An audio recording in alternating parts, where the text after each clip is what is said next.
Hi everyone, welcome back to our YouTube channel. आज हम लोग केमिकल कैलकुलेशंस के बारे में पढ़ेंगे, कीमियाई हिसाब के बारे में पढ़ेंगे। जैसा कि मैंने लास्ट जो फिजिकल साइंस पे जो वीडियो बनाया था, वो वीडियो था फॉर्मूला मेकिंग पर। आई होप आप लोग वो वीडियो देख चुके होंगे, बार बार देख चुके होंगे, और फॉर्मूला मेकिंग कहीं ना कहीं आ भी गया होगा। नहीं भी तो 50% या 60% आप जान चुके होंगे कैसे फार्मूला बनता है या नाम कैसे पढ़ा जाता है किसी केमिकल कंपाउंड का। तो आज उसका इस्तेमाल होगा, ठीक है। क्योंकि केमिकल कैलकुलेशन करते वक्त रिएक्शंस आएंगे। वो रिएक्शंस यानी एक कंपाउंड दूसरे कंपाउंड के साथ जब रिएक्ट करेगा तो क्या बनेगा, या जो बनेगा उसका कितना मोल, कितना ग्राम, ये सब कैलकुलेशन होगा, ठीक है। मैं आज का वीडियो मैं स्टार्ट करने जा रहा हूँ, ठीक है। आप लेकिन जो लास्ट जो मैंने फिजिकल साइंस पर जो वीडियो बनाया था उसे आपको देखना बहुत ज़रूरी है, ठीक है। आप नहीं देखे हैं उस वीडियो को देखिए, उसके बाद केमिकल कैलकुलेशंस को कीजिएगा, ठीक है। ओके, चलिए देखते हैं। जैसा कि आप सब देख रहे हैं, बोर्ड पर मैंने कुछ चीज़ें लिखी हुई हैं। इस चैप्टर को पढ़ने से पहले हम लोग सबसे पहले एक लॉ देख लेते हैं, एक कुलिया देख लेते हैं। वो कुलिया क्या है? किमियत का बका का कुलिया, यानी law of conservation of mass. ये कहता क्या है, ये क्यों जरूरी है? ये कुलिया बहुत इंपॉर्टेंट कुलिया है। ये क्या बोलता है इसमें? किसी भी कीमियाई तामुल के दरमियान मादे की मजमूई मकदार हमेशा मुय्यन रहती है। इसे ना तो पैदा किया जा सकता है और ना ही फना किया जा सकता है। ठीक है, बात समझ गए होंगे। यानी मादे को ना तो पैदा किया जा सकता है, ना ही फना किया जा सकता है। मान लीजिए कि दो चीजें आपस में मिल करके रिएक्शन कर रही हैं और तीसरा चीज पैदा हो रहा है। इन दोनों चीजों का कीमियत, रिएक्शन से पहले और रिएक्शन के बाद जो तीसरा चीज पैदा हुआ है उसका कीमियत क्या होगा?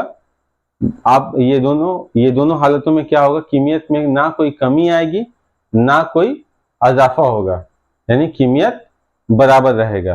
ठीक है, ओके। यानी कीमियत को ना तो मास को ना तो पैदा किया जा सकता है, ना ही फना किया जा सकता है, या मादी चीज को ना तो पैदा किया जा सकता है, ना ही फना किया जा सकता है। ओके, याद रखिएगा। ठीक है। अच्छा, हम लोग रोजमर्रा की जिंदगी में कुछ ऐसी चीजें देखते हैं जिसमें होता क्या है कि लगता है कि ये वाला जो हिस्सा है, मादे की मजमूई मकदार हमेशा मुय्यन रहती है, यानी इसे ना तो पैदा किया जा सकता है, ना ही फना किया जा सकता है। तो वो चीजें देखिए, यहाँ पे मैंने मिसाल दिए हैं कुछ। मोमबत्ती का जलना, हम लोग सभी देखते हैं कि मोमबत्ती जब जलती है, ठीक है, जलते जलते जलते जलते छोटी होने लगती है, छोटी होकर के खत्म हो जाती है। तब तो यहाँ पर हम लोग बोलेंगे हमारे सामने एक मोमबत्ती जल रही थी और वो अचानक से गायब हो गई, या उसमें कमी आ गया। अगर पहले वाले मोमबत्ती को अगर हम लोग वजन करें, ठीक है, और बाद में जब जल करके थोड़ा सा जो भी हिस्सा बच जाता है, रेसिड्यू वगैरह जो भी बच जाता है उसका, उसको वजन करें तो दोनों के वजन में काफी फर्क आ जाएगा। यहाँ तो मादा फना हो गया। अकल तो दिमाग तो यही देख रहा है, जो निगाहें देख रही हैं, लेकिन यहाँ पर मादा फना नहीं होता है, बल्कि होता क्या है कि मोम तो बना है कार्बन से, ठीक है। जब ये जलती है तो कार्बन डाइऑक्साइड पैदा होता है, ठीक है, और कुछ आबी बुखारात भी पैदा होते हैं। इन कार्बन डाइऑक्साइड गैस जितना पैदा हुआ है और आबी बुखारात जो भी अखराज हुआ है, इनको एक जगह अगर हम लोग जमा कर लें और जो बचा हुआ हिस्सा, जो जलने के बाद जो बचा हुआ है, उसको भी जमा कर लें, सबको वजन करेंगे तो पहले वाले मोमबत्ती के वजन के बराबर आ जाएगा। ठीक है, इसलिए यहाँ पर भी मादा फना नहीं हुआ है, बल्कि ये मादे का जो बका कुलिया जो है वो सही साबित हुआ है। ठीक है। अच्छा, लोहे में जंग लगना, हम लोग सभी जानते हैं लोहा को अगर हम लोग आब ये खुली हवा में अगर हम लोग छोड़ दें तो पानी के साथ हवा की नमी के साथ क्या करेगा? वो रिएक्शन कर जाएगा, हवा के ऑक्सीजन के साथ रिएक्शन कर जाएगा और क्या बना देगा? ऑक्साइड बना लेगा, हाइड्रेटेड ऑक्साइड बना लेगा। इससे क्या होगा? उसके वजन में इजाफा हो जाता है, ठीक है। ये इजाफा इसलिए हो जाता है कि उसमें हाइड्रेटेड ऑक्साइड वगैरह शामिल हो गए हैं, जिसकी वजह से इसके वजन में इजाफा रहता है। इसके अलावा एक और मिसाल दिया मैंने, मैग्नीशियम के फीते का जलना। मैग्नीशियम के फीते का जलना, burning of magnesium ribbon of magnesium, ठीक है। मैग्नीशियम के रिबन को अगर हम लोग जलाएंगे तो होता क्या है कि जो राख बच जाता है, जलने के बाद जो राख बच जाता है, वो राख का वजन अगर हम करेंगे और मैग्नीशियम के फीते को अगर वजन कर चुके होंगे और राख जो बच गया उसको वजन अगर हम करें तो दोनों के वजन में क्या होगा, बहुत फर्क आ जाएगा, ठीक है। ऐसा क्यों? यानी जो जलने के बाद जो राख मिला है उसका वजन ज्यादा है और मैग्नीशियम के फीते का वजन कम होता है। ऐसा होता इसलिए है कि मैग्नीशियम जब हम जलाते हैं तो ये जल करके बना देता है मैग्नीशियम ऑक्साइड, ठीक है, मैग्नीशियम ऑक्साइड बना देता है। तो मैग्नीशियम ऑक्साइड जब बनता है, मैग्नीशियम में तो ऑक्सीजन नहीं था जब पहले था, पहले जब हम जलाए नहीं थे, तो उस हालत में इसका वजन कम था। जैसे ही ऑक्सीजन इसमें शामिल हुआ तो इसका वजन बढ़ गया। तो जो राख है उसमें वो मैग्नीशियम ऑक्साइड है, उसका वजन ज्यादा है मैग्नीशियम के फीते के मुकाबले में, ठीक है। तो यहाँ पर भी मादे का बका कुलिया गलत साबित नहीं हुआ है, बल्कि मादे का बका कुलिया हर हालत में सही है। ओके, अच्छा, ये देखते हुए एक साइंटिस्ट थे, बहुत ही फेमस साइंटिस्ट, जिनका नाम है आइंस्टाइन। सभी लोग आइंस्टाइन से तुलना करना चाहते हैं। अगर कोई अच्छा पढ़ता है तो हाँ आइंस्टाइन बनेगा, है ना। आइंस्टाइन है, आइंस्टाइन जैसा तेज दिमाग चल रहा है इसका, न्यूटन जैसा तेज दिमाग चल रहा है, ठीक है। तो ये सब मोटिवेशन है, ठीक है। तो यहाँ पे देखिए आइंस्टाइन जो थे, उन्होंने अपना थ्योरी ऑफ रिलेटिविटी बोल करके एक उन्होंने थ्योरी दिया था। तो उसके हिसाब से, उस थ्योरी के हिसाब से उन्होंने कहा कि मास को एनर्जी में कन्वर्ट किया जा सकता है, ठीक है। किस तरीके से? ये फॉर्मूला दिया है E=mc² को, यानी कीमियत को हम लोग एनर्जी में कन्वर्ट कर सकते हैं। उन्होंने कहा अगर कोई चीज रोशनी की रफ्तार से सफर करे, यानी रोशनी की रफ्तार कितनी है, 3 × 10⁸ मीटर पर सेकेंड, ठीक है। अगर कोई भी चीज रोशनी की रफ्तार से सफर करे, ठीक है, तो वो क्या होता है, एनर्जी में यानी तवानाई में कन्वर्ट हो जाती है, ठीक है। यानी कीमियत को हम लोग तवानाई में तब्दील कर सकते हैं। ओके, तो कब कर सकते हैं? जब मादा जो है 3 × 10⁸ मीटर पर सेकेंड की रफ्तार से सफर करे, तब हम लोग कीमियत को तवानाई में कन्वर्ट हो सकता है। तो उन्होंने एक मसावात दिया जिनको बोलते हैं आइंस्टाइन इक्वेशन, E=mc², ठीक है। E=mc² में क्या है, E क्या है, यहाँ पर E जो है एनर्जी है, ठीक है। M जो है मास है यानी कीमियत, और C जो है वेलोसिटी ऑफ लाइट है, वेलोसिटी ऑफ लाइट इन, यहाँ पर एयर बोल सकते हैं या वैक्यूम बोलिए, वैक्यूम में, ठीक है। Velocity of light in vacuum, okay. तो आप देख रहे होंगे यहाँ पर मैंने लिखा है। चलिए आगे बढ़ते हैं। एक और इंफॉर्मेशन को मैं आपके साथ शेयर करना चाहता हूँ। साइड में आप देख रहे हैं यहाँ पर देखिए ये सब जरूरी है, इसको जानना बेहद जरूरी है, ठीक है। बॉयल्स का कुलिया, एवोगाड्रोस लॉ आप पढ़े होंगे, मोलार वॉल्यूम, मोल कॉन्सेप्ट, ये सब आप लोग पढ़े होंगे। तो उसी का एक छोटा सा झलक है। हम एक ऑक्सीजन ही मिसाल के तौर पर ले लिए। ऑक्सीजन का एटॉमिक वेट होता है 16 और एक साल्मा ऑक्सीजन में 2 एटम ऑक्सीजन होते हैं, तो दोनों का अगर मल्टीप्लाई करेंगे तो कितना आएगा, 32 ग्राम ऑक्सीजन। ये 32 ग्राम क्या कहलाएगा, ऑक्सीजन का मोलिक्यूलर वेट कहलाएगा, ठीक है। तो देखिए अगर हम 32 ग्राम ऑक्सीजन बोले या 1 मोल ऑक्सीजन बोले, दोनों एक ही बात है, ठीक है। तो इसीलिए यहाँ मैंने लिखा है कि 1 mole oxygen is equal to 32 gram oxygen, ठीक है। या अगर कहीं पे बोले 32 gram oxygen is equal to कितना होगा, कितना मोल, तो 1 मोल। इसी तरीके से कार्बन डाइऑक्साइड देखिए, कार्बन डाइऑक्साइड का होता है यहाँ 12 प्लस ये हो गया 32, ये हो गया 44 ग्राम।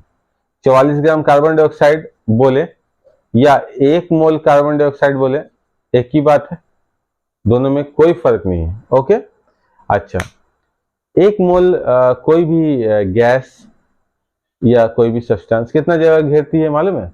22.4 लीटर जगह घेरती है। याद रखिएगा ये चीज। ओके, काम आएगा, बॉयल्स वाला में भी काम आ जाएगा आपका, ठीक है।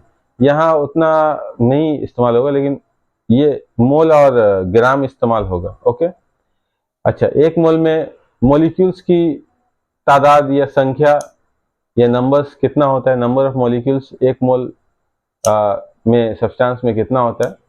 6.023 इंटू 10 का पावर 23 मॉलिक्यूल होता है, ठीक है। 6 सारिया 023 इंटू 10 का पावर 23 मॉलिक्यूल होता है 1 मोल कोई भी गैस सब्सटेंस में। ओके, चलिए इसको हम मिटा देते हैं। अब हम लोग क्वेश्चन लेते हैं। देखिए, एबीटीए से मैंने क्वेश्चन निकाला है। एक्चुअली इसमें मैक्सिमम जो फिजिकल साइंस का जो पेपर है वो बंगाली लैंग्वेज में लिखा हुआ है, और उसमें टर्म्स थोड़ा सा समझना मेरे लिए मुश्किल है। बंगाली ऐसे मैं पढ़ लेता हूँ, लेकिन जो टर्म्स इस्तेमाल होते हैं वो थोड़ा सा दिक्कत हो रहा है। तो मैंने उसमें तीन क्वेश्चन में निकाल पाया हूँ, ठीक है। 3 ही पेपर ऐसा था जो इंग्लिश में था, तो मैं उसे नोट डाउन किया हूँ और उसे मैं सॉल्व करके यहाँ पे मैं बताने वाला हूँ, ठीक है। ये 3 क्वेश्चंस के जरिए आप कई क्वेश्चन कर पाएंगे, ठीक है। चलिए इसको हम लोग देखते हैं। आइए इसको पहले क्लियर किया जाए हम लोग। अगर मेरे चैनल को अब तक सब्सक्राइब नहीं किए हैं तो सब्सक्राइब कर लीजिए, मेरे वीडियोस को एंड तक देखा करें, ठीक है। एग्ज़ाम आ गया, मजाक ना करें अपनी पढ़ाई के साथ। पढ़ाई बहुत ज़रूरी है, ठीक है, क्योंकि एग्ज़ाम से तो आप भाग नहीं सकते हैं, ठीक है। तैयार हो जाइए, अपने आप को तैयार कर लीजिए, आसान हो जाएगा, एग्ज़ाम अच्छा गुजरेगा। चलिए इसको हम लोग क्लियर कर दिए।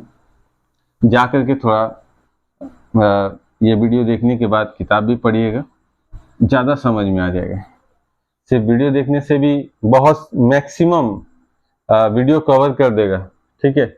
मैक्सिमम चीज़ें वीडियो कवर कर देगा। बहुत सारी बातें रहती हैं बताने के लिए, लेकिन वीडियो जो होगा लंबा हो जाएगा, इसलिए जितना हद तक, क्योंकि आप लोगों के पास तो टाइम रहता नहीं है वीडियो देखने का, है ना, तो ये बहुत बड़ा मसला है, इसलिए वीडियो को शॉर्ट करते जा रहा हूँ अब। पहले जब बना रहा था तो मुझे लगा कि सारी इंफॉर्मेशन को एक जगह पर रख दिया जाए, तो बड़े इंटरेस्ट ले एकदम ये करके इंथुजियाज्म के साथ मैंने ये किया, लेकिन बाद में पता चला कि लॉन्ग वीडियोस को अवॉइड करते हैं स्टूडेंट, तो मुझे शॉर्ट करना पड़ रहा है, ठीक है। आप लोग लेकिन पढ़िए, कोई दिक्कत नहीं आएगी।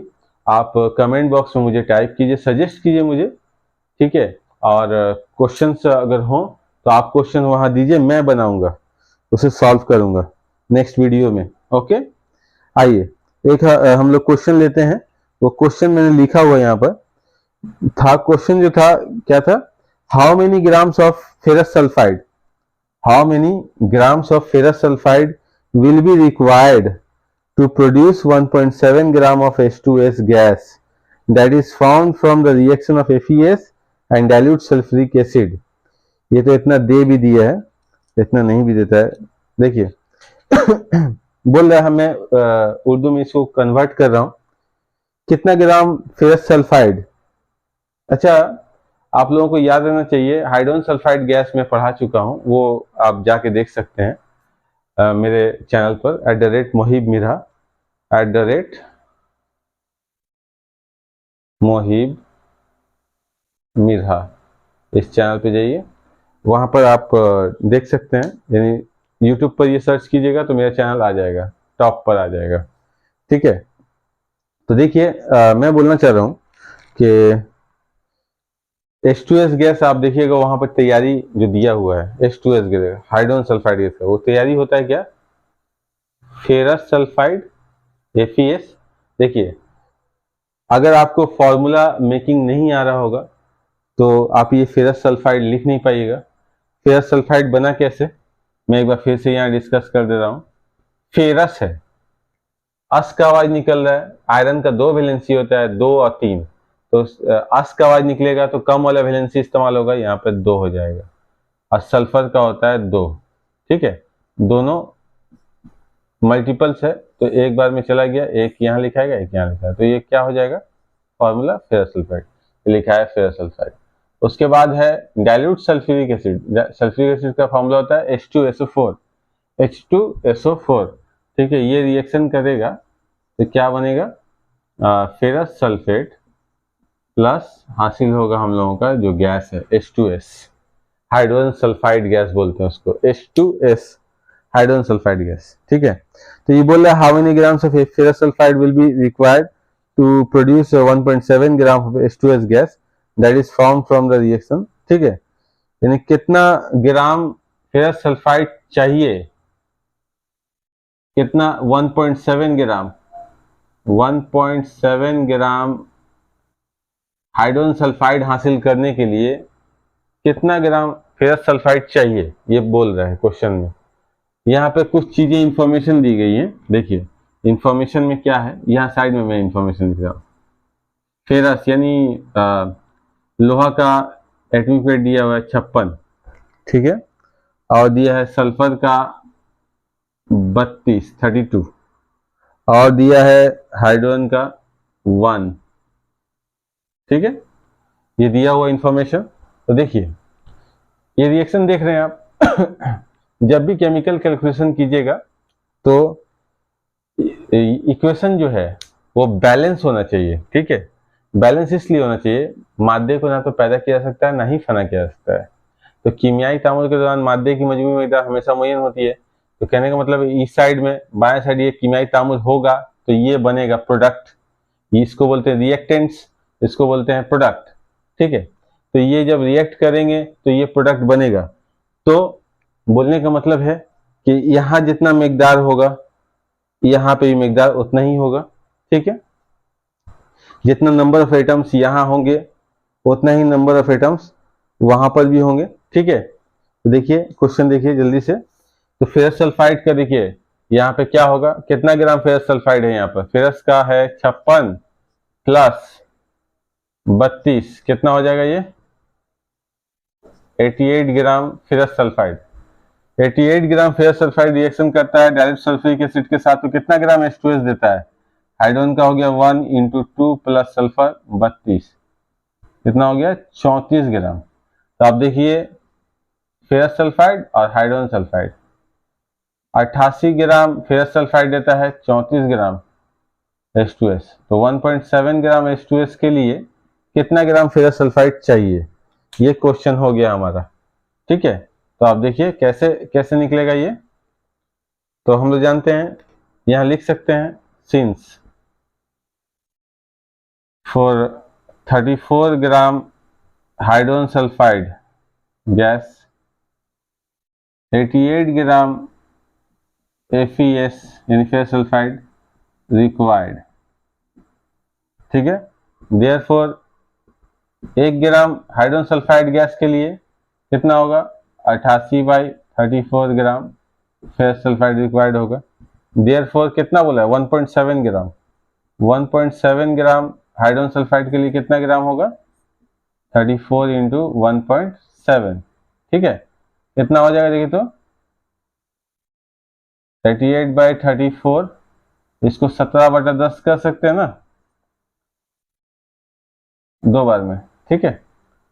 ये 2 चौके 8, 2 चौके 8, 44 आएगा कितना 4.4 ग्राम, ये हो जाएगा आपका जवाब, आंसर। समझ में आ गया होगा, ठीक है, कैसे बन रहा है। अगला क्वेश्चन लेते हैं, फिर से एक नया क्वेश्चन लेते हैं। चलिए इसको मिटा देते हैं, ट्राई कीजिए घर पे। ये जब मैं इसको ये करता हूँ, पोछता हूँ, तो वीडियो जो है आप जानते हैं जूम होता है, आउट होता है, ये हिल रहा है तो ये जूम आउट होता है। तो जब वीडियो में, अगर मेरी वीडियो में ऐसा अगर दिखाई दे तो थोड़ा सा वेट कर लीजिएगा, तो फिर से नॉर्मल हो जाएगा, अपनी जगह पे आ जाएगा। ठीक है, ये फिक्स नहीं कर पाया हूँ कहीं पर, मेरे पास रिसोर्सेज उतने नहीं है। ठीक है, I am sorry for that. हो जाएंगे, आप लोगों का प्यार रहा तो रिसोर्सेज भी पैदा हो जाएंगे, बस आप लोगों का प्यार साथ चाहिए। चलिए दूसरा क्वेश्चन लेते हैं हम लोग। क्वेश्चन नंबर 2 जो है, देखिए क्या है। How many grams of calcium carbonate has to be reacted with HCl for 22 gram carbon dioxide preparation. ठीक है, बोला है कितना ग्राम कैल्शियम कार्बोनेट चाहिए डाइल्यूटेड HCl के साथ अगर रिएक्शन करे, कितना ग्राम कैल्शियम कार्बोनेट कि हमको मिले 22 ग्राम कार्बन डाइऑक्साइड। तो सबसे पहले कार्बन डाइऑक्साइड के प्रिपरेशन में कैल्शियम, बोल भी दिया है, कैल्शियम कार्बोनेट डाइल्यूट HCl के साथ रिएक्शन कर रहा है। तो देखिए कैसे हो रहा है, देखो calcium carbonate CaCO3 plus hydrochloric acid, ये रिएक्शन जानना होगा। ठीक है, तो देखिए क्या बनेगा, कैल्शियम क्लोराइड बनेगा प्लस CO2 जो कार्बन डाइऑक्साइड चाहिए हमको, और H2O। ओके, ठीक है, बैलेंस इक्वेशन है, हमेशा चेक कर लीजिएगा। 3 ऑक्सीजन, यहाँ भी 3, 2 hydrogen 2 hydrogen 2 chlorine 2 chlorine, calcium 1। ठीक है, देखिए कैल्शियम का होता है 40 प्लस 12 प्लस ऑक्सीजन का 16 इंटू कितना हो जाएगा 3, आ जाएगा कितना ये, देखिए तो 52 और ये 48, 100 ग्राम। 100 ग्राम कैल्शियम कार्बोनेट जब रिएक्शन करता है हाइड्रोक्लोरिक एसिड के साथ तो बनता कितना है कार्बन डाइऑक्साइड, 12 प्लस 16 इंटू 2 यानी 44 ग्राम कार्बन डाइऑक्साइड बनता है। तो हमको कितना चाहिए, 22 ग्राम कार्बन डाइऑक्साइड के लिए कितना ग्राम हमको कैल्शियम कार्बोनेट चाहिए, निकल जाएगा ना। हम यहाँ पे वही लिखेंगे हम लोग फिर से, क्योंकि 44 ग्राम कार्बन डाइऑक्साइड,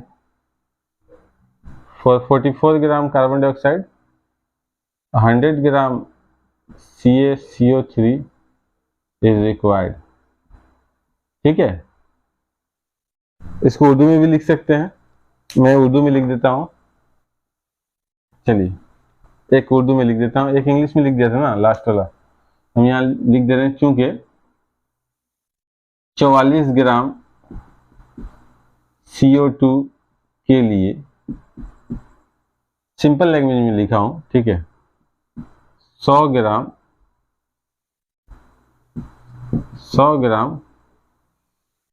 CaCO3 की जरूरत होती है। ठीक है, इसलिए 1 ग्राम CO2 के लिए 100/44 ग्राम CaCO3 की जरूरत होगी। देयरफॉर 22 ग्राम CO2 के लिए यानी कार्बन डाइऑक्साइड के लिए 44 इंटू 22, ठीक है, कितना आएगा, 22 में 44 50, यानी 50 ग्राम। ठीक है, 50 ग्राम क्या कैल्शियम कार्बोनेट की जरूरत होगी, ये हो जाएगा हमारा जवाब। ठीक है, आसान था ना। ठीक है, इसी तरीके से एक और थोड़ा सा इसी में एक पार्ट है इसका, in this reaction how many mole of HCl needed. देखिए 44 का आधा 22 है ना, यहाँ देखिए खाली ये सिर्फ HCl लिखा रहता तो 1 मोल HCl होता। ठीक है, तो यहाँ 2 बैलेंस करने के लिए 2 आ गया ना, तो 2 मोल HCl देता है कितना 44 ग्राम कार्बन डाइऑक्साइड। तो 22 ग्राम के लिए कितना हो जाएगा, 1 मोल HCl हो जाएगा ना, तो आंसर क्या आ जाएगा 1 मोल HCl की जरूरत पड़ेगी, 1 मोल HCl की जरूरत पड़ेगी। ठीक है, 22 ग्राम के लिए 2 मोल लग रहा है 44 ग्राम पैदा करने में, तो 22 ग्राम के लिए 2 का आधा कर देंगे, 1 मोल का जरूरत पड़ेगा। जिस तरह से यहाँ पे 100 ग्राम का आधा हो गया है, 50 ग्राम की जरूरत पड़ रहा है। ठीक है, आसान है, इसको मिटा दें। ओके, थोड़ा मेहनत कर लीजिए आप लोग, मेहनत कीजिए, मेहनत का फल हमेशा मीठा होता है। ये सही है, जितना मेहनत कीजिएगा मेहनत एक दिन जरूर रंग लाएगा। भागिए मत, अपने रेस्पॉन्सिबिलिटी से भागिए मत, पढ़ते रहिए, एग्ज़ाम आ जाएगा, याद रखिएगा। उस टाइम तक अगर आप रेडी नहीं रहिएगा तो फिर परेशानी होगी। एक और क्वेश्चन लेते हैं, how many grams of 80% pure KClO3 यानी potassium chloride will be required to produce 60 gram oxygen. ठीक है, इसके लिए हमको वही क्वेश्चन वैसा ही है, कितना ग्राम 80% प्योर, जिसमें मान लीजिए पोटासियम क्लोरेट है, दे दिया है, मार्केट में गए हैं पोटासियम क्लोरेट मांगे हैं, तो पोटासियम क्लोरेट दिया है लेकिन वो प्योर नहीं है, उसमें 80% पोटासियम क्लोरेट है, बाकी कुछ और केमिकल्स उसमें मौजूद है। ठीक है, तो हम लोग यहाँ बोल रहे हैं कि हाउ मेनी ग्राम ऑफ वैसा पोटासियम क्लोरेट जिसमें 80% प्योर पोटासियम क्लोरेट है, कितना ग्राम चाहिए होगा 60 ग्राम ऑक्सीजन हासिल करने के लिए। तो इसके लिए हम लोग क्या करेंगे, सबसे पहले रिएक्शन लिखना होगा। देखिए रिएक्शन होता है क्या, पोटासियम क्लोराइड को 2KClO3 गर्म करने पर क्या हासिल होता है, ऑक्सीजन हासिल होता है 3O2। ठीक है, यहाँ पे भी दिया हुआ है, पोटासियम का होता है कितना 39, क्लोरीन का होता है 35.5, ऑक्सीजन का होता है 16।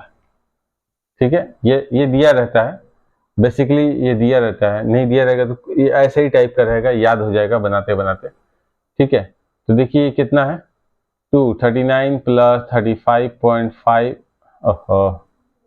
35.5 प्लस 16 इंटू 3। ठीक है, कितना आएगा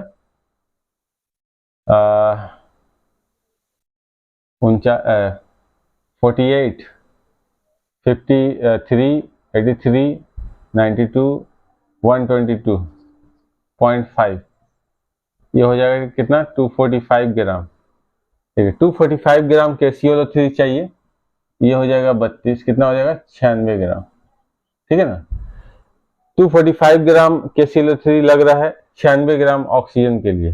ठीक है, ओके, तो 60 ग्राम ऑक्सीजन के लिए कितना लगेगा बताइए, निकाल लेते हैं कितना रिक्वायर्ड, हम यहीं से लिख दे रहे हैं। ठीक है, या लिख सकते हैं चूंकि 96 ग्राम O2 के लिए 245 ग्राम KClO3 चाहिए, इसलिए 1 ग्राम O2 के लिए कितना चाहिए जी 245/96 चाहिए, इसलिए 60 ग्राम ऑक्सीजन के लिए कितना चाहिए जी 245/96 इंटू 60, 12×25 = 60, 12 96, ये आएगा 153.125 ग्राम।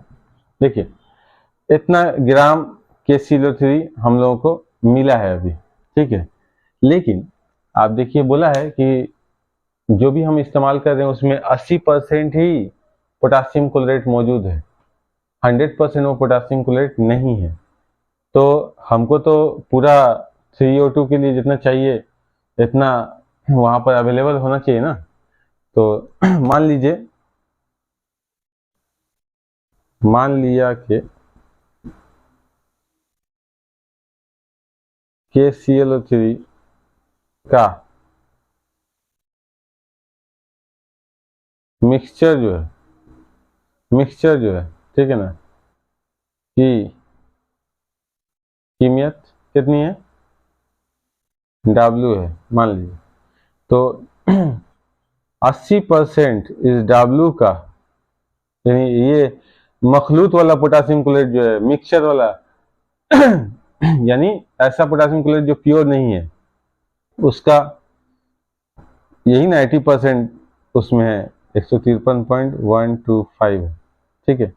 देयरफॉर वो W कितना हो जाए तब 100/80। इसको मैं ब्लू पेन से लिख दे रहा हूँ ताकि आपको फर्क करने में आसानी हो। W इक्वल टू तब क्या हो जाएगा 153.125 बाई 80 नीचे आ जाएगा, 100 ऊपर चल जाएगा। ये आ कितना रहा है ये आ रहा है लगभग 191.4 ग्राम। ये हो जाएगा जवाब, ठीक है। आई होप आप लोगों को समझ में आया होगा। बहुत सारे क्वेश्चंस हैं, आप क्वेश्चंस इकट्ठा कीजिए, मुझे सेंड कीजिए, मैं इसे बना दूंगा, ओके, सॉल्व कर दूंगा, ठीक है। आज के लिए इतना ही रहने देते हैं। आप सब मुझे सपोर्ट करें, मेरे वीडियोस को आप शेयर करें, देखें, लाइक करें, कमेंट करें। कुछ क्वेश्चंस अभी ये कंप्लीट नहीं हुआ है। आपके पास अगर कोई क्वेश्चन होगा तो आप मुझे जरूर सेंड करें, कमेंट बॉक्स में आप उसे टाइप करके दे दें, मैं बनाऊंगा, श्योर मैं बनाऊंगा, ठीक है।